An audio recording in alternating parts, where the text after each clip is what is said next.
अस्सलाम वालेकुम जी। आज की वीडियो में आपको वेलकम कहती हूँ। ज़िंदगी को आसान करने के लिए या कुछ ऐसी मुश्किलात है उससे निकलने के लिए जो है हमें कुछ ना कुछ ऐसा करना पड़ता है जिससे हमारी जो मुश्किलात आसान हो जाएं। इसी तरह से मैंने आज क्या किया है कि मेरे पास कीमा नहीं था तो बोनलेस चिकन था। उसको मैंने क्या किया कि ऑनियन, गार्लिक, जिंजर, गरम मसाला और लहसुन अदरक के साथ मैंने नमक, मिर्च, हल्दी का पाउडर डाल के तो मैंने ऊपर कवर करके रख दिया।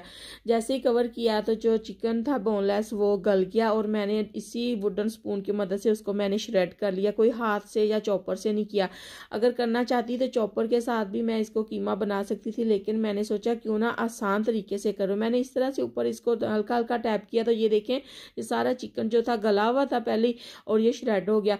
फिर मैंने इसमें पेपर और पीस इसमें डाले, गरम मसाला, हरा धनिया डाल के तो मेरा जो था वो ये चिकन जो थी वो तैयार होगी। बच्चों ने तो खूब इंजॉय किया, उन्होंने ब्रेड के साथ भी खाया, नान के साथ भी खाया।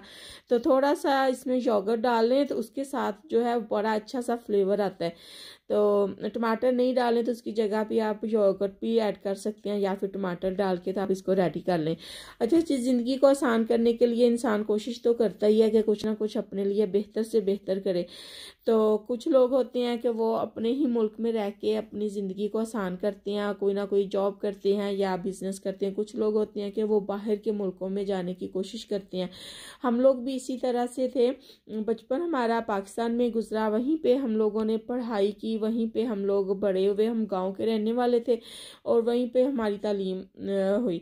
अभी मैं पढ़ ही रही थी कि एक दिन मेरे अब्बू ने कुछ पार्सल भेजा। जो पार्सल जिनके घर में आता था ना वो जो थे फैमिली वो हमारे जानने वाले थे। जानने वाले इस तरह थे कि उनके जो फैमिली थे, उनके घर के बड़े बुजुर्ग जो आदमी थे ना वो पोस्ट ऑफिस का काम करते थे, साथ में जॉब करते थे। तो जब उनकी डेथ होगी, पहले बड़े भाई की डेथ हुई, फिर छोटे भाई का एक्सीडेंट हुआ, छोटी छोटी दो बच्चियां थी यतीम होगी, वो उनका भी एक्सीडेंट हुआ बस का, तो वो बेचारे उनकी भी डेथ हुई। फिर उनकी जो बेवा थी ना वो पोस्ट ऑफिस का काम करती थी। उन्होंने हमारे घर में पैगाम भेजा कि क्यों ना आके आप लोग अपना पार्सल ले जाएं। जैसे ही पार्सल लेने गए तो उन्होंने हमें बताया कि ऐसे लगता है जैसे आपके अब्बू ने आपका वीज़ा भेजा है। तो वीज़ा क्या है, ये बात क्या हमने उनके मुंह से सुनी तो पूरे मोहल्ले में फैल गई। हर बंदा पूछे आप लोग बाहर जा रहे हैं, आपका वीज़ा आ गया, आप लोग सारे यहाँ से चले जाएंगे। तो मेरे दादाजी को ये बात बहुत उनको चुभी। उन्हें दुख हुआ इस बात का कि मेरे पोतियाँ पोते या मेरी बहू जो है उनका घर एक उनके बेटे का आबाद है, उनके सामने हंसते खेलते फिरते हैं। तो फिर उनको ना उदासी सी फील हुई। तो उन्होंने फिर मेरी अम्मी को भी इस तरह से कहना शुरू कर दिया कि आप उधर ले जाएंगी तो फिर मेरे बच्चे और घर जो है सूना नजर आएगा। हालांकि हमारा घर एक ही था। एक साइड पे हमारे मेरे ताया रहते थे, दूसरी साइड पे जो था हमारा घर था। एक ही प्लाट में दो घर बने हुए थे लेकिन पोर्शन लैदा थे। तो मेरे दादाजी की वो उदासी जब याद आती है ना तो बड़ा दिल दुखता है। अब तो अल्लाह ताला उनको जन्नत में जगह दे, इस दुनिया से चले गए। बहुत प्यार करते थे, बहुत अच्छी अच्छी बातें ज़िंदगी में उन्होंने हमें सिखाई। आटा गूंदने का तरीका सिखाया, कोई मेहमान आता है घर में तो किस तरह से मेहमान नवाजी करनी है वो तरीका सिखाया। यानी कि जो माएँ बातें सिखाती हैं ना वो हमारे बूढ़े बुजुर्ग जो दादा थे वो हमें सिखा के गए हैं। तो अल्लाह ताला से दुआ करती हूँ कि अल्लाह पाक उनको बेहतर जज़ाए खैर दे। दुनिया और आखिरत में जो उन्होंने नेकियां की हैं तो आखिरत में उनको अच्छा सिला मिले। तो बात कहने का मकसद ये है कि हम लोग यहाँ फिर हमारे जो थे वो पासपोर्ट वगैरह, हमारे नेशनैलिटी हमें यूके की मिल गई और हम लोग यहाँ यूके में मूव हो गए। तो ज़िंदगी में बहुत सारी मुश्किलात आई हैं, बहुत सारा एक अपने घर को छोड़ के आना, फिर यहाँ पे आबाद होना, एक घर में जहाँ पे रहने को बैठने को जगह बनाना ना बड़ा मुश्किल काम होता है। एक घर के सिर्फ चार दीवारी हो तो उसमें सामान ना हो ज़रूरत का तो कितनी मुश्किलात आती हैं वो लोग ही जानते हैं जिनके पास नहीं है।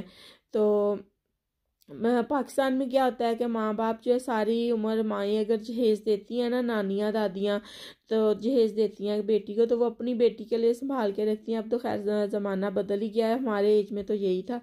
तो इसी तरह से फिर हमने घर को बनाया तो वो बेटियां जो होती हैं वो जहेज लेके जाती हैं ना तो वो आसानी से यूज़ कर लेती हैं। लेकिन हम लोग इधर अपने अम्मी हमारी पाकिस्तान में थी और मेरे अब्बू और मेरे भाई जो थे वो हम चारों 2 भाई और मैं यहाँ पे थी अपने अब्बू के साथ।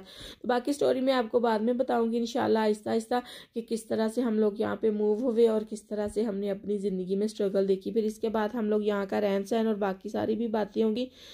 कभी भी कोई ये मत ख्याल करे कि जो लोग बाहर चले जाते हैं उनकी ज़िंदगी कितनी आसान होती है। इसको घर वहाँ पे रहना, वहाँ पे स्ट्रगल करना, सारी अपनी लाइफ को आगे लेके चलना कितना मुश्किल होता है। तो जो इंसान जो फर्स्ट डे अपने घर छोड़ के, अपनी माँ का घोंसला छोड़ के जो बाहर निकलता है ना, उसकी आगे कितनी मुश्किलात खड़ी होती हैं वो इंसान ही जानता है उसके ऊपर क्या बीतती है। तो मेरी दुआ है कि अल्लाह पाक सबके लिए आसानियाँ करें इंशाल्लाह। पूरी ज़िंदगी का जो है सफ़र जितना गुजरा हुआ है वो आपके साथ ज़रूर इंशाल्लाह शेयर करूँगी। आप लोग जल्दी से मेरे चैनल को सब्सक्राइब, वीडियो को लाइक और शेयर कर दें। नई वीडियो में नए आइडिया के साथ, नई बातों के साथ मिलूंगी।